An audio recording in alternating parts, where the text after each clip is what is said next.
بسم اللہ الرحمن الرحیم۔ پاک پروردگار کے بابرکت نام سے شروع جو شہرک سے بھی زیادہ قریب ہے۔ تمام ناظرین کو بنت حوا وائس چینل میں خوش آمدید۔ انسان ایک ایسا غافل منصوبہ ساز ہے کہ وہ اپنی ساری پلاننگ میں بھی کبھی اپنی موت کو شامل ہی نہیں کرتا۔ چلیے اس بات کو ایک کہانی کی صورت میں سمجھنے کی کوشش کرتے ہیں۔ بادشاہ کا موڈ بہت اچھا تھا۔ وہ نوجوان وزیر کی طرف مڑا اور مسکرا کر پوچھا، تمہاری زندگی کی سب سے بڑی خواہش کیا ہے؟ وزیر شرما گیا، اس نے منہ نیچے کر لیا۔ بادشاہ نے کہکہا لگایا اور بولا، گھبراؤ نہیں، بس اپنی زندگی کی سب سے بڑی خواہش بتا دو۔ وزیر گھٹنوں پر جھکا اور عاجزی سے بولا، حضور آپ دنیا کی خوبصورت ترین سلطنت کے مالک ہیں۔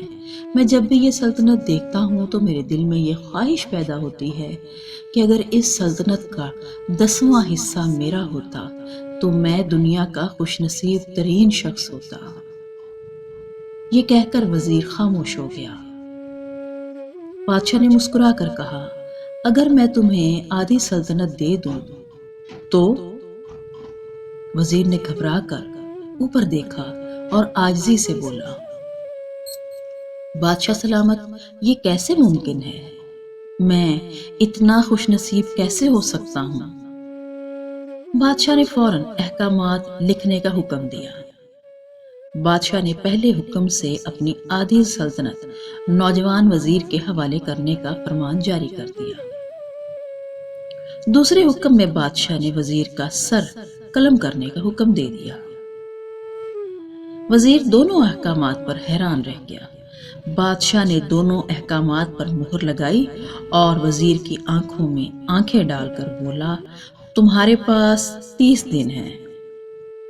تم نے ان 30 دنوں میں صرف 3 سوالوں کے جواب تلاش کرنے ہیں۔ اگر تم کامیاب ہو گئے تو میں تمہارا سر قلم کرنے کا حکم منسوخ کر دوں گا اور تمہیں آدھی سلطنت مل جائے گی، لیکن اگر تم ناکام ہو گئے تو میرا پہلا حکم خارج سمجھا جائے گا اور میرے دوسرے حکم کے مطابق تمہارا سر اتار دیا جائے گا۔ وزیر کی حیرت پریشانی میں بدل گئی۔ بادشاہ نے اس کے بعد کہا، میرے 3 سوالات لکھ لو۔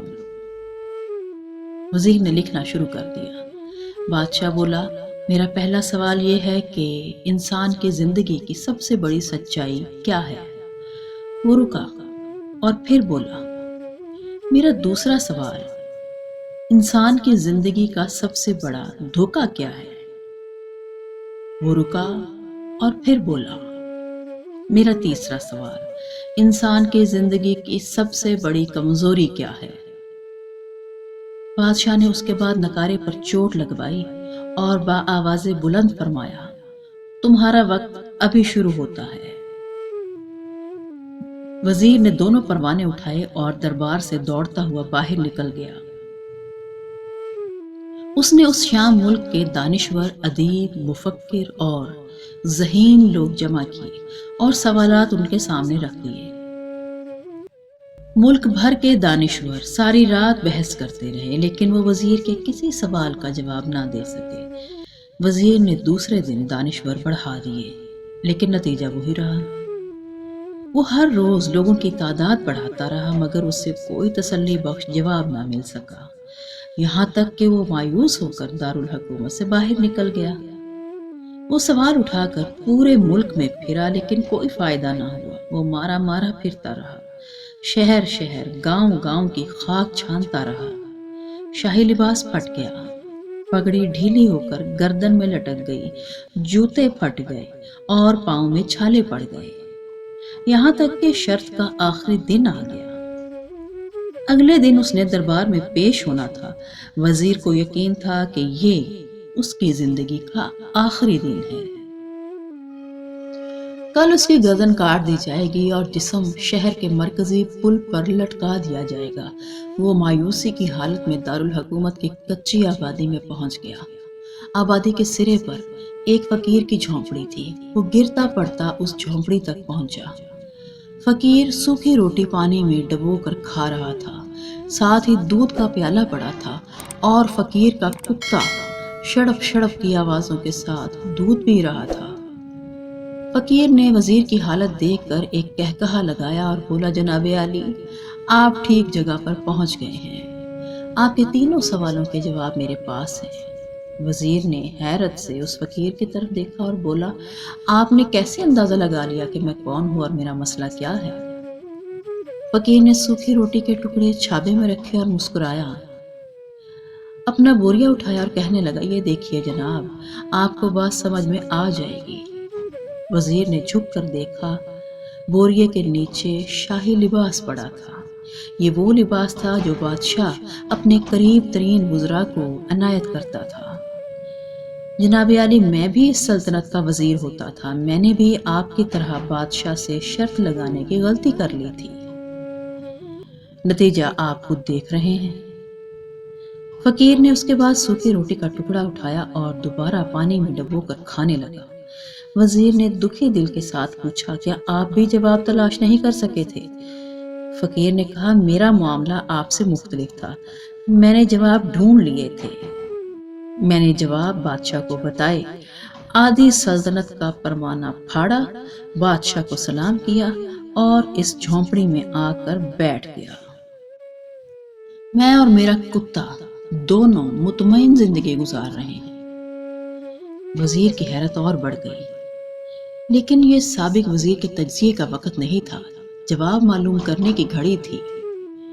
چنانچہ وزیر فریادی بن گیا اور اس نے فقیر سے پوچھا کہ آپ کیا مجھے میرے سوالوں کے جواب دے سکتے ہیں؟ فقیر نے ہاں میں گردن ہلا دی اور بولا، پہلے 2 سوالوں کا جواب مفت دوں گا، لیکن تیسرے سوال کے جواب کے لیے تمہیں قیمت ادا کرنی ہوگی۔ وزیر کے پاس شرط ماننے کے علاوہ کوئی دوسرا راستہ نہ تھا، اس نے فوراً ہاں میں گردن ہلا دی۔ فقیر بولا، زندگی کی سب سے بڑی سچائی موت ہے۔ انسان کوئی بھی ہو، کچھ بھی ہو، وہ اس سچائی سے نہیں بچ سکتا۔ وہ رکا اور پھر بولا، انسان کی زندگی کا سب سے بڑا دھوکہ خود زندگی ہے۔ ہم میں سے ہر آدمی زندگی کو دائمی سمجھ کر اس کے دھوکے میں آ جاتے ہیں۔ فقیر کے دونوں جواب ناقابل تردید تھے۔ وزیر بہت خوش ہوا، اس نے تیسرے جواب کے لیے فقیر سے شرط پوچھی۔ فقیر مسکرایا، کتے کے سامنے سے دودھ کا پیالہ اٹھایا اور وزیر کے ہاتھ میں دیتے ہوئے بولا، میں آپ کو تیسرے سوال کا جواب اس وقت تک نہیں دوں گا جب تک آپ یہ دودھ نہیں پیتے۔ وزیر کے ماتھے پر پسینہ آ گیا، اس نے نفرت سے پیالہ زمین پر رکھ دیا۔ وہ کسی طرح کتے کا جھوٹا دودھ نہیں پینا چاہتا تھا۔ فقیر نے کندھے اچکائے اور بولے، تمہارے پاس اب 2 راستے ہیں، تم انکار کر دو اور شاہی جلاد تمہارا سر اتار دے، یا تم یہ تھوڑا سا دودھ پی جاؤ، تمہاری جان بھی بچ جائے گی اور تم آدھی سلطنت کے مالک بھی بن جاؤ گے۔ فیصلہ تمہارے ہاتھ میں ہے۔ وزیر کشمکش میں پھنس گیا، ایک طرف زندگی اور آدھی سلطنت تھی اور دوسری طرف کتے کا جھوٹا دودھ تھا۔ وہ سوچتا رہا یہاں تک کہ جان اور مال جیت گیا۔ وزیر نے پیالہ اٹھایا اور ایک ہی سانس میں پی گیا۔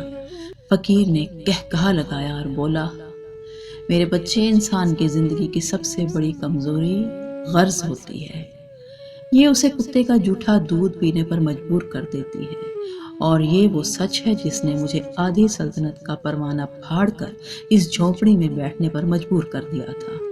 میں جان گیا تھا کہ میں جوں جوں زندگی کے دھوکے میں آؤں گا، اپنی موت کی سچائی کو فراموش کر دوں گا، اور میں موت کو جتنا فراموش کروں گا، میں اتنا ہی غرض کی دلدل میں پھنستا جاؤں گا، اور مجھے روز اس دلدل میں سانس لینے کے لیے غرض کا غلیظ دودھ پینا پڑے گا۔ لہٰذا میرا مشورہ ہے کہ زندگی کی ان تینوں حقیقتوں کو جان لو، تمہاری زندگی اچھی گزرے گی۔ وزیر خجالت، شرمندگی اور خود ترسی کا تحفہ لے کر فقیر کی جھونپڑی سے نکلا اور محل کی طرف چل پڑا۔ وہ جوں جوں محل کے قریب جا رہا تھا، اس کے احساس شرمندگی میں اضافہ ہو رہا تھا۔ اس کے اندر ذلت کا احساس بڑھ رہا تھا۔ وہ اس ذلت کے احساس کے ساتھ محل کے دروازے پر پہنچا۔ اس کے سینے میں خوفناک ٹیس اٹھی اور وہ گھوڑے سے گرا، لمبی ہچکی لی اور اس کی روح پرواز کر گئی۔ پیارے دوستو، ہمیں کسی دن تنہائی میں بیٹھ کر زندگی کے ان بنیادی سوالوں کے بارے میں ضرور سوچنا چاہیے اور یہ غور کرنا چاہیے کہ ہم لوگ کہیں زندگی کے دھوکے میں آ کر غرض کے پیچھے بھاگتے ہوئے زندگی کی حقیقت یعنی موت کو فراموش تو نہیں کر بیٹھے۔ کہیں ہم اس کہانی کے وزیر تو نہیں بن گئے۔ مجھے یقین ہے کہ جس دن ہم لوگوں نے یہ سوچ لیا اس دن ہم غرض کے ان غلیظ خیالوں سے ضرور باہر آ جائیں گے۔